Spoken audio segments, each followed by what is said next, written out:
Hello, welcome back. This demonstration is going to be on China painting. It's also called porcelain painting or overglaze painting.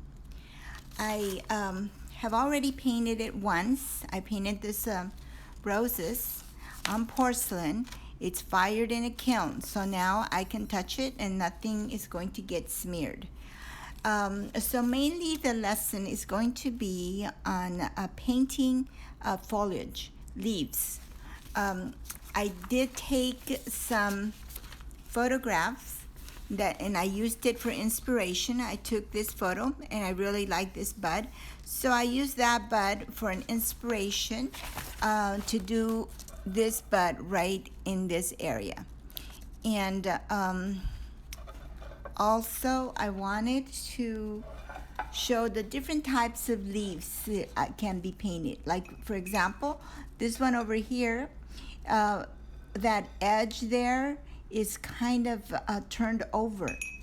So that is what I'm trying to show, is that not all leaves have to be necessarily all just perfectly looking at you.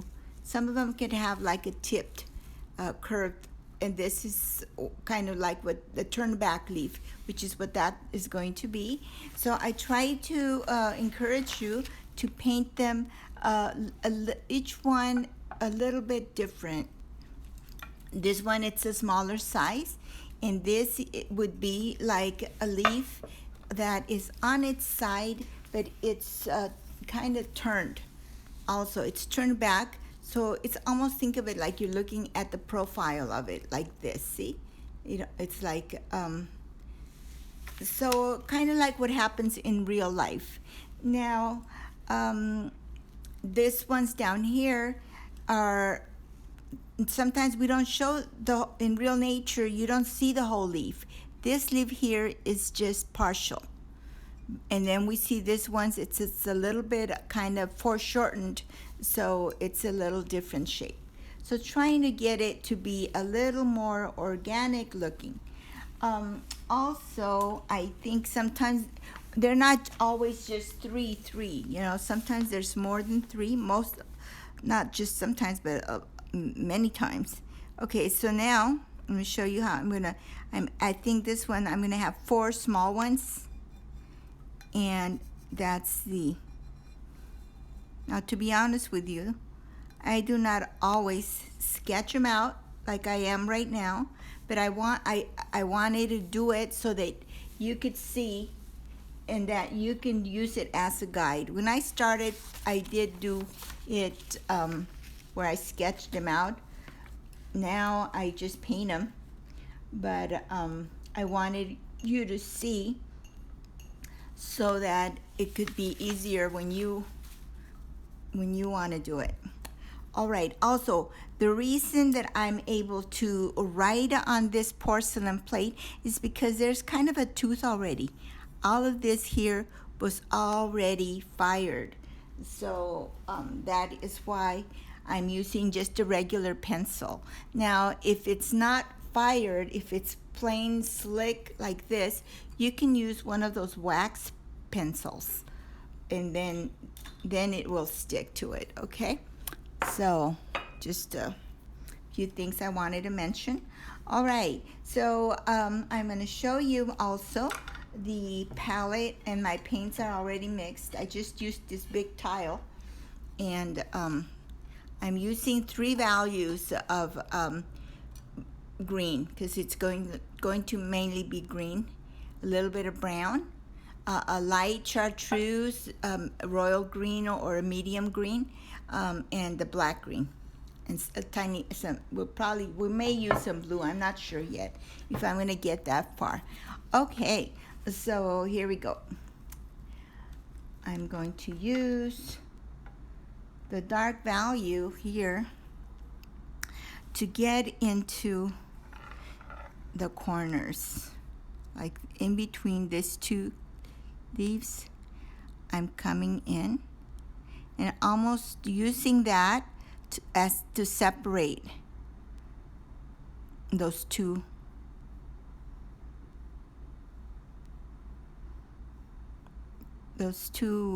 roses.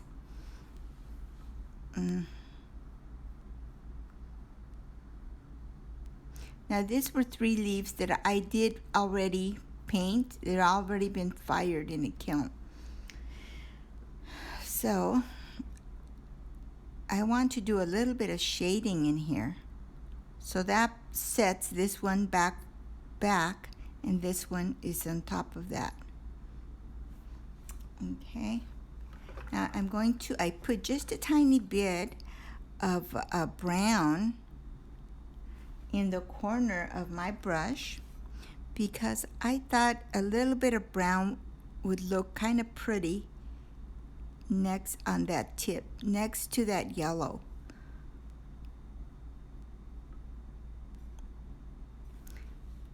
Now, brown does tend to fade a little bit in the fire. Some colors intensify and some colors fade. And that's something you just know from doing it.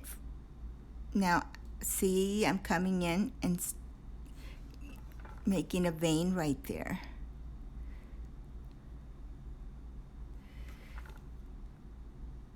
This one is on top of the other two.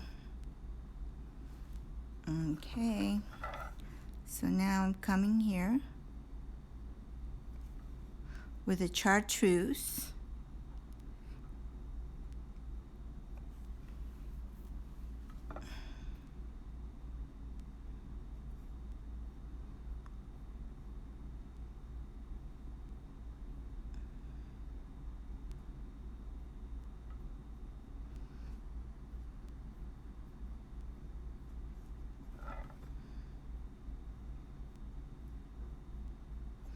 All right, so now let's do this one here.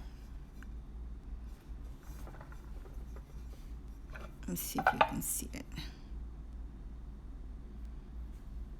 So I come all the way across.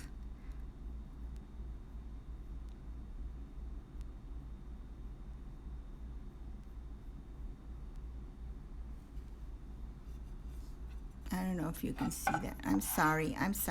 I got out of the frame.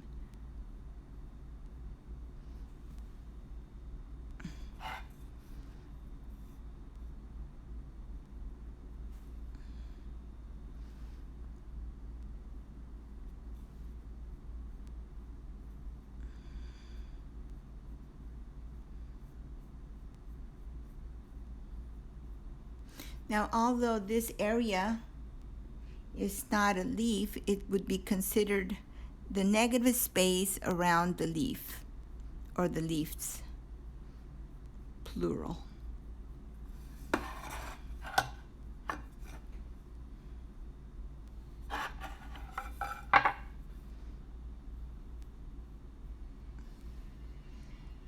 And I'm loading my brush with a little more brown. I really do like that nice browny color next to that yellow golden.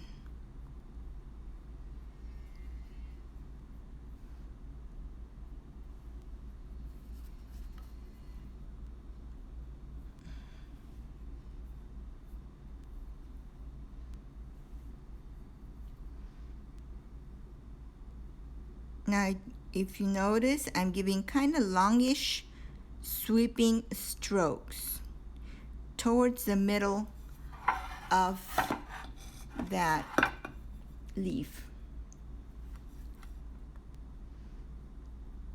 And then from the center, where the vein is, I'm pulling out. There's more ways than just this way. You can do whatever works for you. But this is how I do it this time. All right, so now I'm gonna see. I'm gonna do this here. So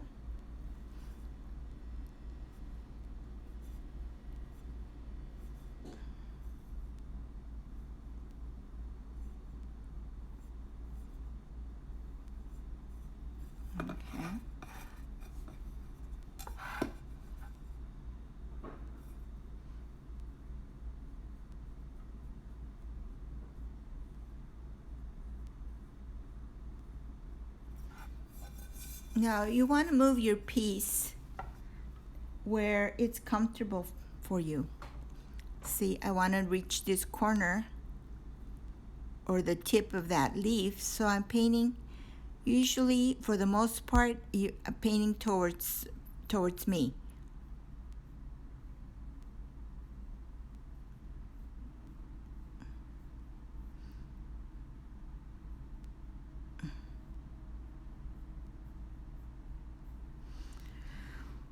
All right, so we put some color here. We're gonna come over here. We'll be coming back here later. Now, one thing, when this goes in the kiln, it is going to fade. Those pencil marks will disappear. They will not stay there, which is what you want. Okay, now this is like newer growth, so, and that's probably in shadow, so I added a little brown to that one. As I'm coming out here, I am adding just more of the green.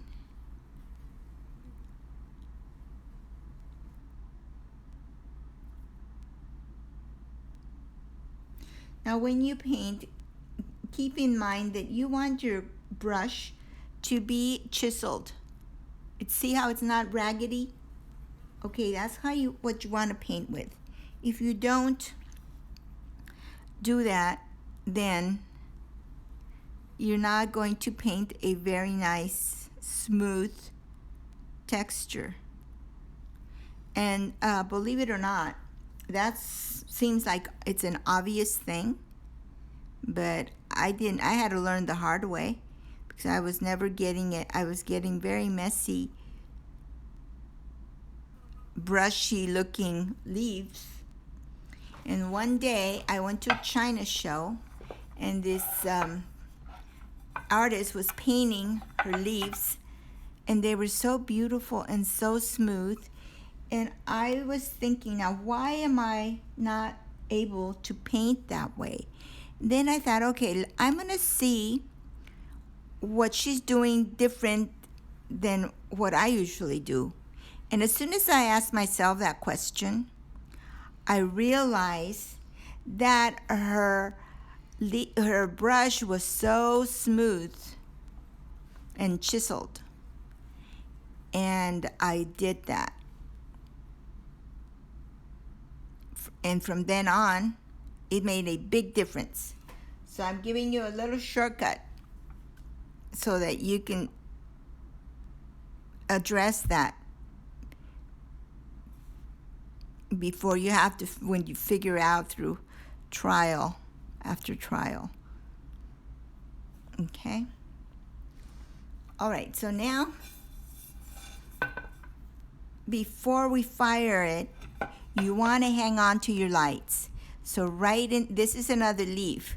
So I want to give it a highlight. You see there's a highlight right here, and I'm lifting paint up. And I'm exerting more pressure because I'm painting closer to the brush handle. Okay, so now it looks like it's now, even in a small leaf like this, you still have a light, a medium, and a dark. Most everything will have a light, a medium, and a dark. And that goes for, doesn't matter what media you're using, whether it's China painting, watercolor, acrylics, oils. It's just the way light works. All right, so I will probably do another fire and a follow-up after this goes in the kiln. But see, there's a connection here. Also, you can use a nice little, this is called a wipeout tool, a Kemper tool. And it's nice to squeeze into little areas like that. Okay, let's see. Let's see if you can, I want to be in the range so you can see it. Okay, so here we go. I'm going to lift a little bit, because once it's fired, then you can't bring your lights back. In China painting, we use the light of the porcelain. That's your white. We don't use white paint to make white things. We use the white of the porcelain. So right now, I just lifted some highlights.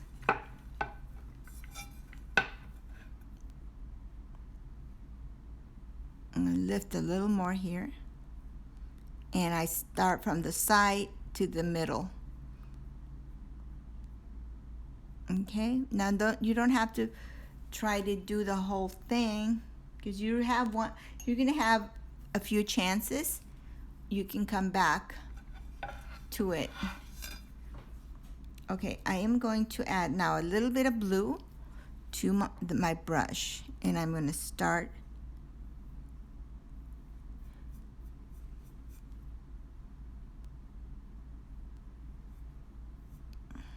walking it out, or with China painter language, sometimes it's called feathering, because you bring it out.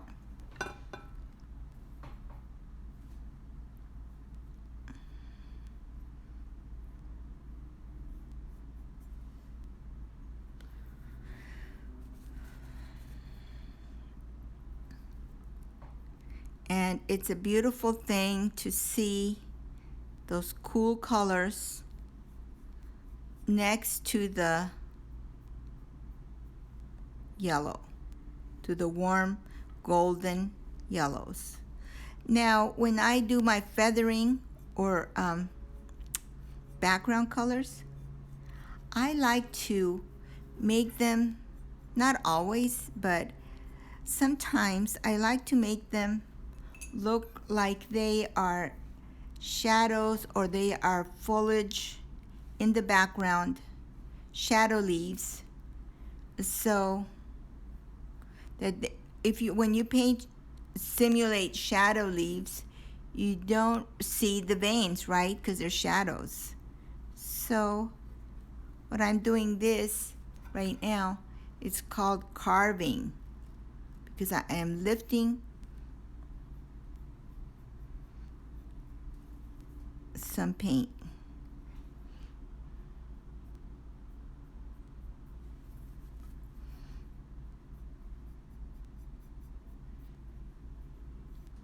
Anyway, I can come back and work on that on the next fire. But today I did want to continue with the leaves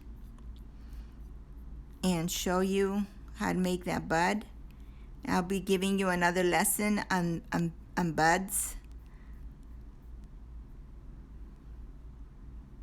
But today I thought, well, I might as well show how I go about painting the leaves on the second fire for this platter.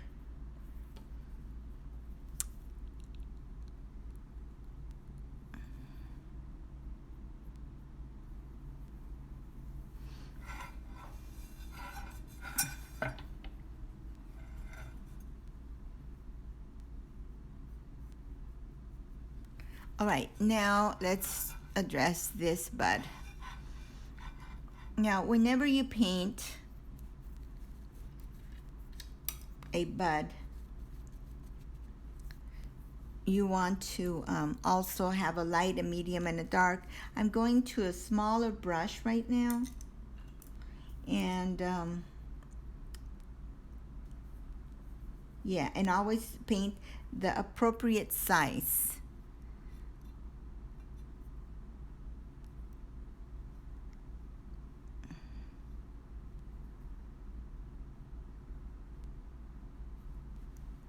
Now, when you paint, sometimes you want to, like, you have a flat, and then you twist it around so that you can maybe go a little thinner.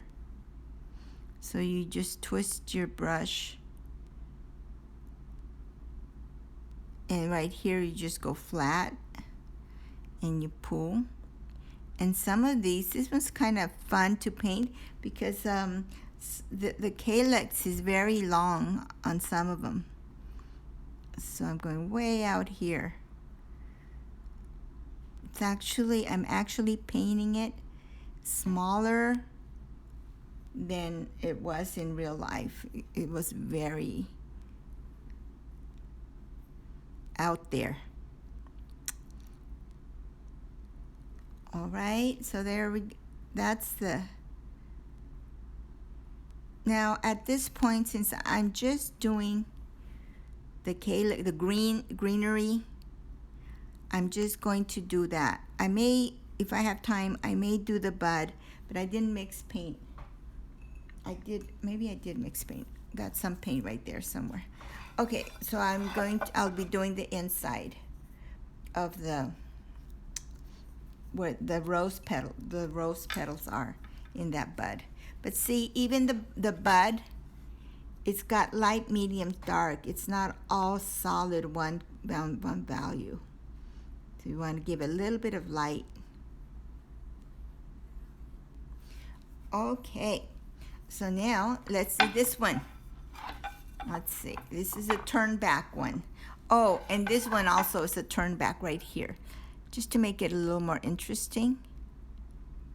See, I lifted some color, so now I have a two-toned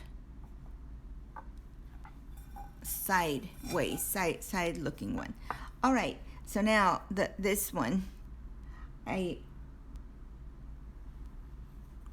I'm adding a little bit of the black green in between the spaces. Okay, so what is that? That's the negative space.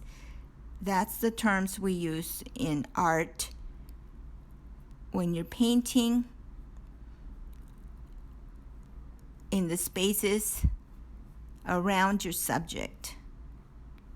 So sometimes if you have like a green background already and you are going to paint around your subject, guess what? By the time you're done painting, you already have a leaf or 3 leaves in this case. I did touch my brush with a little bit of blue. So now it's like a black green. I mean the green with the blue. It's a little in this place because it's more out there. This is more in like a tighter area. But here is maybe the sun and the foliage is more airy. All right, so now I'm going to add a little bit of every time, it doesn't matter what it is. If it's a fold, it's going to be flat on the edge, okay? And you can try it. Get a piece of paper, fold it, and if it's folded, you're gonna end up with a straight edge. So that's what that is right there. That leaf is folded, and in this case, the way that it's folded, I'm going to try to attempt to make it look like the sun or the light is hitting it. So there's more of a highlight right there, and underneath it is a cast shadow, so it's a little bit darker underneath. It's kind of fun with China painting because you get more chances to add to it. I think I want to add some veins and some detail. I might add a little bug, a little bee or something, just for a little more, just have fun with it. And so you can do that after it's fired, and then everything will not be vulnerable to you smearing it or messing it up. So like in here, see? All right, so don't be afraid to go lighter. I guess what I was trying to say with that, it's like you don't have to have, it's better to be lighter than darker, because you can always add color to it. You can always add more values to it. But if you go too dark in China painting, then you're stuck. What are you gonna do? You can't. It's fired. It's kiln. It's already permanent.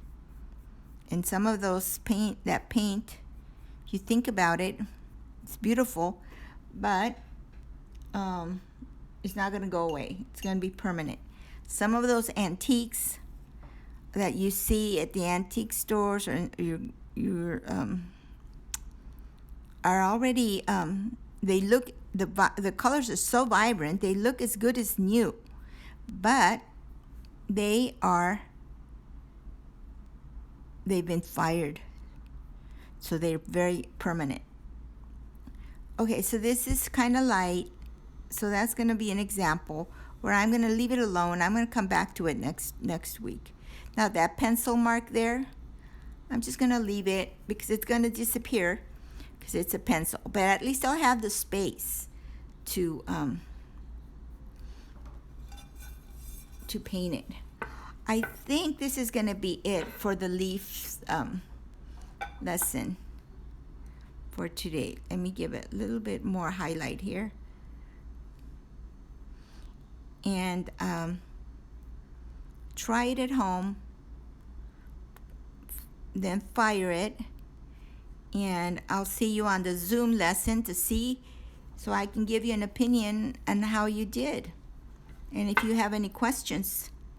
And I will also be showing you how to paint the roses, another from the beginning, okay? And now this here, I didn't mix my pinks, so I will be adding to it. But after this is fired, I could have done it right now if I had my paints, but I can always do it next time. All right? Okay, I hope you enjoyed this. I hope it was helpful. And it's going to be a lot more fun. We're going to have stems. We're going to have more shadow leaves. And we're going to sign it and all of that fun stuff.